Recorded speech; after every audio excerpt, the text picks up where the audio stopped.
শিলিগুড়ির eastern bypass সংলগ্ন গোড়া মোড়ে শ্রদ্ধা ও মর্যাদার সঙ্গে পালিত হল রায় সাহেব ঠাকুর পঞ্চানন বর্মার 160তম জন্মবার্ষিকী। সকাল থেকেই রাজবংশী সমাজের মানুষ ও বিভিন্ন সংগঠনের সদস্যরা উপস্থিত হন অনুষ্ঠানে। তার মূর্তিতে মাল্যদান ও শ্রদ্ধা নিবেদনের মাধ্যমে কর্মসূচির সূচনা হয়। বক্তারা সমাজ সংস্কারক ও শিক্ষাবিদ হিসেবে তার অবদান স্মরণ করে বলেন, পঞ্চানন বর্মার আদর্শ আজও সমাজকে পথ দেখায়। অনুষ্ঠানে উপস্থিত ছিলেন দার্জিলিং জেলা তৃণমূল কংগ্রেসের চেয়ারম্যান সঞ্জয় তিব্রওয়াল, সমাজসেবী জেপি কানোদিয়া ও সহ বিশিষ্ট ব্যক্তিরা। রাজবংশী সমাজের ঐতিহ্য রক্ষায় ঐক্যবদ্ধ থাকার বার্তা দেওয়া হয়। ঠাকুর পঞ্চানন বর্মার জন্ম জয়ন্তী, আজ কি বলবেন, কি অনুষ্ঠান ছিল আজকে? দেখেন, আজকে ঠাকুর পঞ্চানন বর্মার 160তম জন্ম জয়ন্তী। আমরা সবাই এখানে উপস্থিত হয়েছি আজকে ওনাকে বিনম্র শ্রদ্ধাঞ্জলি দিতে, প্রণাম জানাইতে। আমরা জানি উনি বাংলার গর্ব, রাজবংশী সমাজের গর্ব এবং দেশের গর্ব। আমরা ওনার পথে চলার আজকে প্রেরণা নিয়েছি এবং যেভাবে উনি সমাজের জন্য কাজ করেছেন, আমরা ওই পথটা বেছে নিয়ে মানুষের জন্য কাজ করার চেষ্টা করব। এখানকার মানুষের দীর্ঘদিনের দাবি ছিল ঠাকুর পঞ্চানন বর্মার মূর্তি তৈরি করে দেওয়ার, সেই দাবি আপনি পূরণ করেছেন, আজ তারই জন্মদিন। দেখেন, দাবি আমি পূর্ণ করেছি সেটা আলাদা কথা। এখানকার মানুষের একটা আশা ছিল, সেই আশাটা পূরণ হয়েছে। একটু আগে এখানে প্রচন্ড ভিড় ছিল, মানুষ এখানে এসে খুব ভালো করে ওনাকে প্রোগ্রাম জানিয়ে গেছে। আমি দেখেও খুব ভালো লেগেছে আমাকে কি পুরো সমাজটা এখানে এসে আজকে ঠাকুর পঞ্চানন বর্মা জন্মজয়ন্তী পালন করেছে। এই উদ্দেশ্যটা ছিল কি মানুষ জানে ঠাকুর পঞ্চানন বর্মা কে।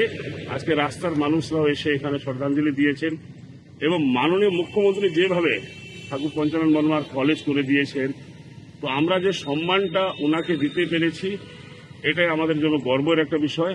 আমরা চাই কি আর ঠাকুর পঞ্চানন বর্মার যে কাজগুলো ছিল মানুষ জানুক এবং মানুষ ওই পথে চলুক, তাহলে দেশের বাংলার সব জায়গার ভালো হবে।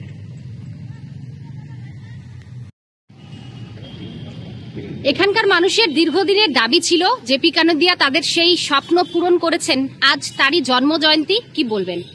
সবথেকে ভালো এখানকার দাবি ছিল কত বড় মূর্তি। আর আপনি জানেন আজকে 161 জয়ন্তী আছে।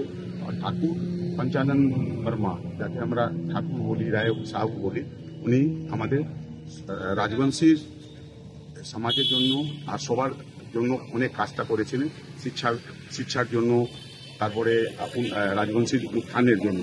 ওনার একটা মূর্তি এখানে জেপি কানোরিয়া করেছে, ওনাকে ধন্যবাদ দিচ্ছি। আজকে আমরাও এই জয়ন্তীতে আমরা একটা শপথ নিচ্ছি, যেরকম ঠাকুর পঞ্চানন বর্মা আদর্শ নীতি ছিল, ওই নীতিতে আমরা চলব। এটা আমরা আজকে এটা কথা বলছি, আমাদের সব জায়গা থেকে আমরা এটা মানাই। আর আমাদের মাননীয় মুখ্যমন্ত্রী মমতা ব্যানার্জি, আপনি জানেন রাজবংশী সমাজের জন্য অনেক কাজ করেছেন। উনি রাজবংশী সমাজের বিষয়ে অন্য কোনো গভর্নমেন্ট যেরকম কাজ করেনি, কিন্তু মাননীয় মুখ্যমন্ত্রী রাজবংশীর জন্য অনেক কাজ, অনেক জিনিস করেছেন। ওনার আদর্শ, আদর্শকে নিয়েই আমরা আজ এই কাজটা করবো। আজকে এই শপথটা সবাই নিলাম। আর জেপি কানোরিয়াকে ধন্যবাদ কত সুন্দর মূর্তি করার জন্য। সেই জন্য আজকে আমি এখানে ইচ্ছা করেই আসলাম। এই যখন মূর্তিটা উদ্বোধন হলো সেই সময় আমি ছিলাম। আজকে আমার মনে হলো আবার আমাকে এখানে আসা উচিত। উদ্বোধনে আমাকে জেপি কানোরিয়া দিয়ে ডাকছিলেন, সেই জন্য আজকে এখানে আমরা আসি। আজকের দিনে 14 ফেব্রুয়ারি কুচবিহার জেলার মাথাভাঙার পুলিশা মাহুদের ঠাকুর পঞ্চানন বর্মার জন্ম। তার পড়াশোনা কুচবিহার ভিক্টোরিয়া কলেজে প্রথম MA পাস করেন, তারপর কলকাতা সংস্কৃত কলেজ থেকে আবার MA পাস করেন, ডবল MA, এবং LLB করেন। তিনি LLB করে তিনি ঢাকায় কোর্ট আছে, সেখানে প্র্যাকটিস করতে যান। কিন্তু সেখানে উচ্চবর্ণের লোক, যেমন মিত্রবাবু নামে একজন উকিল ছিল, তাকে অপমান করে যে উত্তরবঙ্গের লোক বলে, যে কুচবিহার জেলার লোক মানে উত্তরবঙ্গের লোক, ঢাকার কি উত্তরবঙ্গ এটা। উনি কী করে, উনি তখন সিদ্ধান্ত নেয় আমি আর প্র্যাকটিস করবো না, আমি সমাজের জন্য কাজ করবো। উনি কালো কোর্টের মধ্যে খুলে, উকিলের কোর্ট, উনি চলে আসেন রংপুরে। রংপুরে যে করতোয়া নদী আছে, করতোয়া নদীর তীরে উনি ওখানে সবাইকে বলে আজকে থেকে আমরা উন্নয়ন করবো এবং আমরা 15 ক্ষত্রিয় মানে পৈতা ধারণ করব, আমাদের মধ্যে জাত প্রথা থাকবে না। আগে টাইটেল ছিল প্রামাণিক, সরকার, দাস, বিভিন্ন টাইটেল ছিল। উনি বলল সবাই আমরা বর্মন, উনি বলল সবাই আমরা রায় উপাধি ধারণ করব। এবং তিনি সমাজের জন্য অনেক কাজ করেছে। উনি 1922 সালে রংপুর থেকে লেজিসলেটিভ অ্যাসেম্বলি ভোটে দাঁড়ায় এবং নির্বাচিত হন। উনি মহিলাদের ভোটাধিকারের সেই আমলে জন্য লড়াই করেন এবং উনি এই যে উত্তরবঙ্গের যে যারা রাজবংশী সমাজের মানুষ তাদের বিভিন্ন টাইটেল ছিল, ব্রিটিশ সরকার থেকে শুরু করে কমিশন করে ওনার নেতৃত্বে।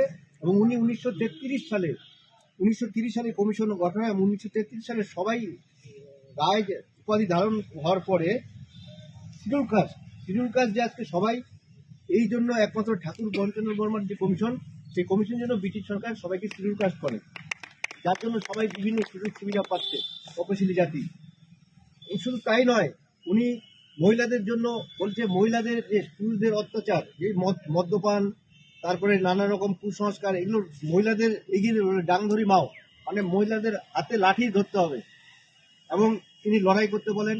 এবং এই যে ভূস্বামী যোদ্ধারের বিরুদ্ধে লড়াই, এবং সেই আমলে রংপুরে ব্যাংক প্রতিষ্ঠা করেন, সমবায় ব্যাংক। হ্যাঁ, এই সমাজের জন্য ঠাকুর পঞ্চানন বর্মা অনেক কাজ করেছেন। তিনি উত্তরপূর্ব ভারতের মানে সবচেয়ে বড় মনীষী ছিলেন। তার মতন এই সমাজ সংস্কারক উত্তর পূর্ব ভারতে আর কেউ করেননি। রাজা রামমোহন রায় যেমন সমাজ সংস্কার করেছেন, তিনি তার চেয়েও বেশি সমাজ সংস্কার করেছেন ঠাকুর পঞ্চানন বর্মা। সেই জন্য এই দিনটি আমাদের খুব তাৎপর্যপূর্ণ। তিনি সমাজের জন্য যে কাজ করেছেন আমাদের সেইভাবে চলতে হবে, যাতে আমরাও সমাজের জন্য কিছু কাজ করতে পারি।